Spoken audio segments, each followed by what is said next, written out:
США готовят для Киева «Патриоты» и одновременно обсуждают с Россией тайный план мира. Уже завтра американские генералы могут представить его президенту Зеленскому. А сам Зеленский тем временем в Турции пытается перезапустить процесс мирных переговоров. Россияне вновь засыпают ракетами украинские города, десятки новых жертв российской агрессии. Украина впервые после избрания Трампа применила американские ракеты «Атакамс» для удара по территории России. Украинский генштаб сообщил об успехе операции. Последствия коррупционного скандала. Рада отправила в отставку 2 скандальных министров. Что будет дальше? Новые подробности взрыва на польской железной дороге. Евродипломаты обвиняют Россию, а Польша закрывает последнее российское консульство в стране. Новый рекорд аукциона Сотбис. Кто выложил $236 миллионов за картину Густава Климта? Невиданная роскошь. Трамп устроил званый ужин в честь наследного принца Саудовской Аравии. Все подробности, вплоть до цвета платья Мелании. Здравствуйте! На нашем канале только главное. Смотрите, чтобы быть в курсе. Обязательно подпишитесь. С вами «Один день» и я, Андрей Данилевич.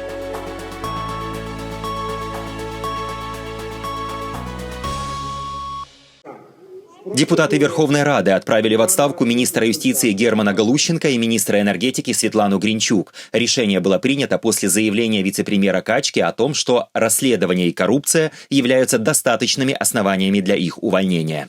К голосованию Рада пришла после блокирования трибуны фракции «Европейская солидарность». Оппозиционеры требовали, чтобы премьер-министр Юлия Свириденко лично отчиталась за работу своих подчиненных и объяснила ситуацию вокруг коррупционного скандала в «Энергоатоме».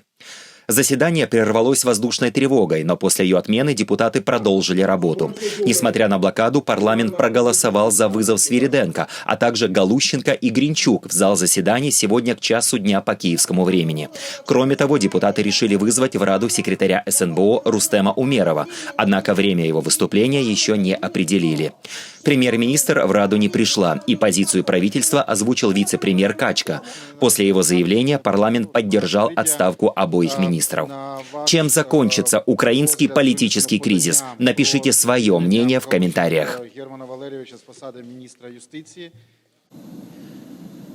Президент Украины Владимир Зеленский прибыл в Турцию, чтобы возобновить переговорный процесс с Россией. Главная задача визита – обсудить с президентом Турции Реджепом Таипом Эрдоганом пути достижения справедливого мира и перезапуска дипломатического процесса, который зашел в тупик.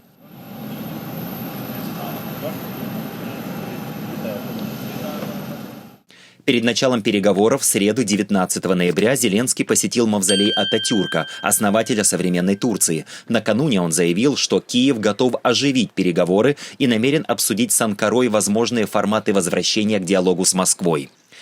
Прямых контактов между Киевом и российской стороной не было с июля, когда последняя встреча прошла в Стамбуле.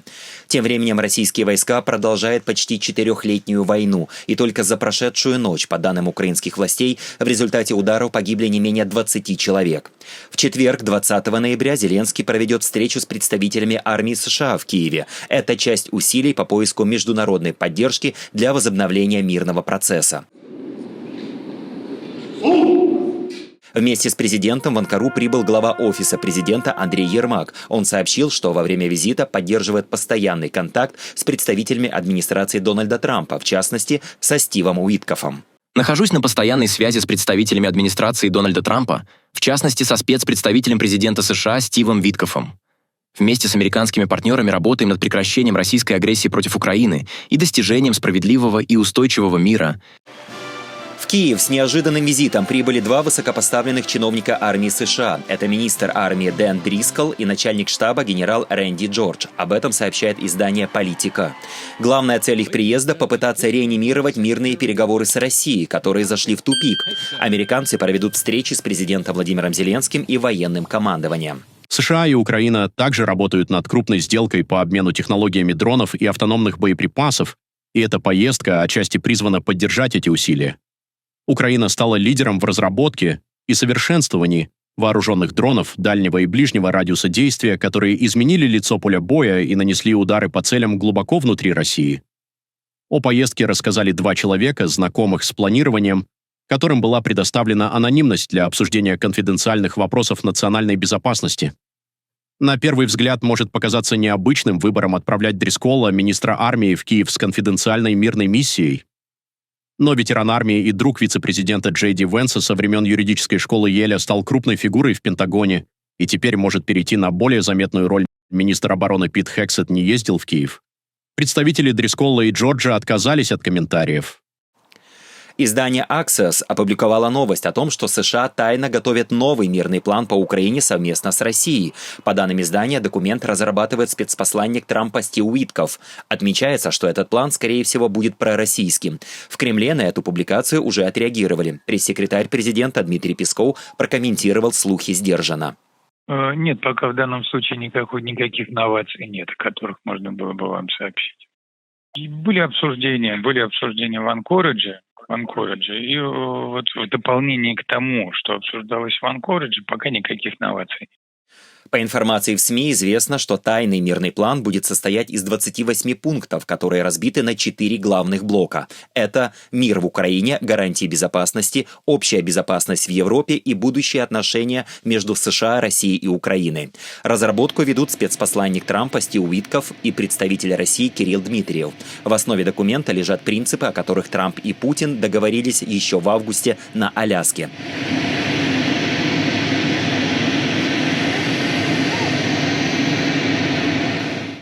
Главная идея не только закончить конфликт, но и еще восстановить отношения Вашингтона и Москвы, а также закрыть вопросы безопасности, которые волнуют Кремль.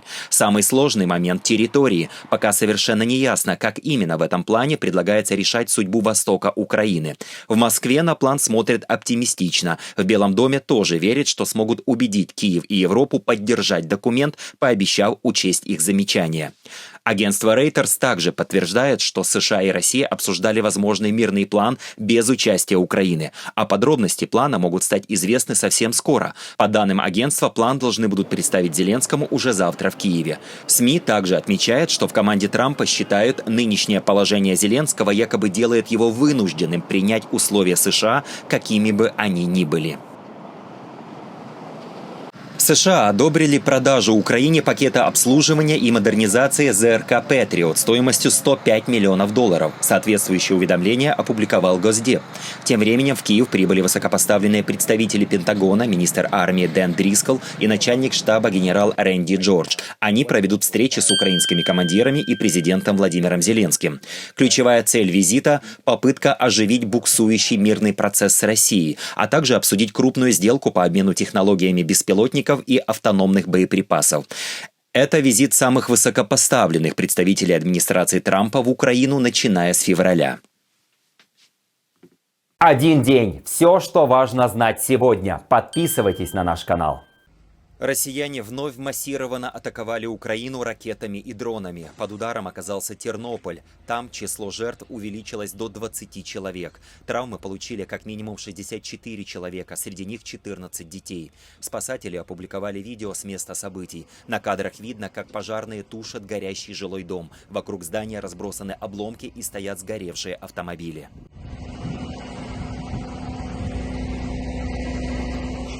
Россияне также атаковали Харьковскую область. 32 человека, включая 2 детей, получили ранения. Взрывы спровоцировали пожары, и десятки жителей вынуждены были покинуть свои дома, сообщили областные чиновники. Взрывы были слышны и во Львове. Город затянул густой дым, и начались перебои со светом. Всего же, по данным президента Украины, россияне запустили 470 ударных дронов и 48 ракет различного типа.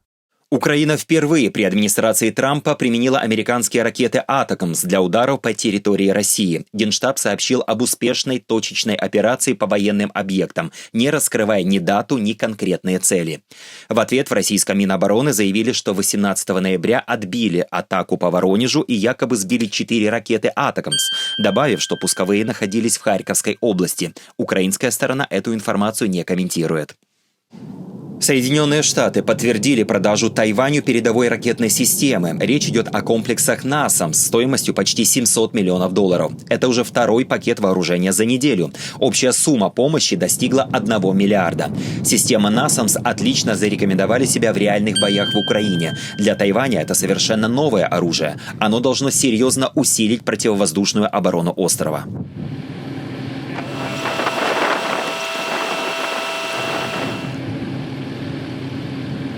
Тайбэй активно укрепляет армию, чтобы быть готовым к любой атаке со стороны Китая. Пекин проводит военные маневры вокруг острова почти каждый день. Несмотря на гнев Китая, США по закону обязаны помогать Тайваню защищать себя.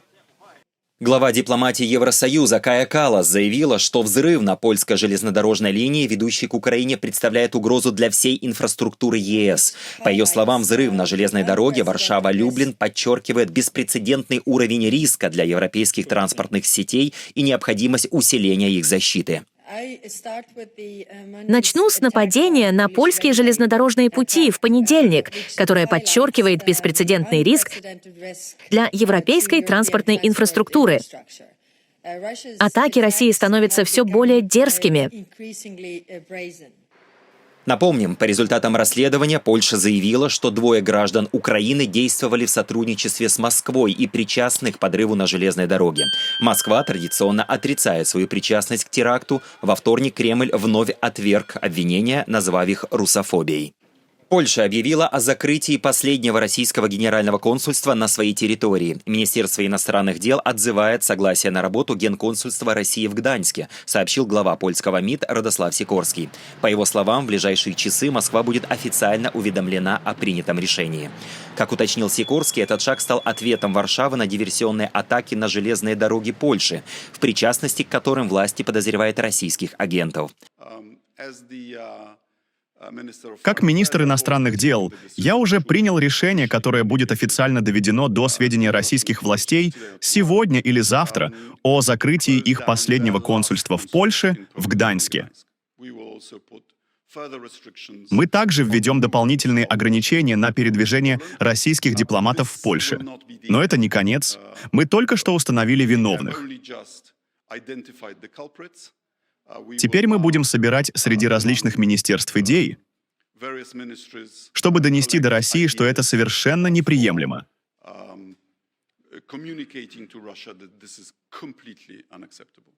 В Кремле отреагировали резко. Пресс-секретарь президента Российской Федерации Дмитрий Песков заявил, что закрытие консульства – это проявление полной деградации двусторонних отношений. По его словам, обвинения в адрес российской разведки абсолютно безосновательны и голословны. Отношения с Польшей деградировали полностью. Это, наверное, проявление этой деградации, желание польских властей свести до нуля какие-либо возможности консульских или дипломатических отношений. Здесь можно только выразить сожаление. А с чем связано это? Это надо спрашивать у Варшавы, с чем это связано. Это никак не связано со здравомыслием, я бы так сказал. Так как мы реагируем на все русофобские проявления и на стремление любую проблему ассоциировать исключительно с Россией. К сожалению, это стремление, оно постоянно среди членов польского руководства. Это очевидный факт, и, к сожалению, здесь мы ничего сделать не можем. Как правило, все эти обвинения, точнее, всегда эти обвинения носят абсолютно безосновательный характер и голослов. Литва объявила, что с 20 ноября вновь откроет границу с Белоруссией, которую закрыли 3 недели назад из-за массового запуска воздушных шаров с контрабандой. Работу 2 наземных пунктов пропуска, Мядининкай и Шальчининкай, решено возобновить досрочно. Министр внутренних дел Литвы Владислав Кондратович заявил, что ограничения на пересечение границы больше не являются необходимыми для обеспечения внутренней безопасности. Обстоятельства изменились, и ограничения на пересечение государственной границы, установленные на 25 лет, постановлением номер 733 правительства Литовской Республики от 29 октября, касающиеся ограничения и прекращения пересечения государственной границы Литовской Республики, больше не нужны для обеспечения внутренней безопасности. Поэтому целесообразно снять ограничения на пересечение государственной границы Литовской Республики в пунктах пропуска через границу, как это установлено в упомянутом ранее постановлении. В связи с этим мы предлагаем признать постановление номер 733 правительства Литовской Республики от 29 октября 2025 года утратившим силу. Премьер-министр Литвы Инга Ругинине уточнила, что решение связано со значительным сокращением количества контрабандных воздушных шаров, прилетающих с территории Беларуси. За 2 дня до этого литовское МВД сообщило, что задержаны организаторы воздушной контрабанды. В ходе обысков правоохранители обнаружили наркотики, оружие, контрабандные сигареты и GPS-устройства. Один день. Главное, что стоит знать сегодня. Станьте частью нашей команды, подписавшись и поддержав канал как спонсор. Для нас это очень важно, и мы благодарим всех, кто уже это сделал. Президент Венесуэлы Николас Мадуро готов уйти в отставку, но не прямо сейчас, а в течение 2-3 лет. Об этом сообщает газета The New York Times. По данным издания, такое предложение Мадуро сделал во время неофициальных переговоров с США. Чтобы убедить американцев, он даже пообещал открыть их компаниям доступ к венесуэльской нефти.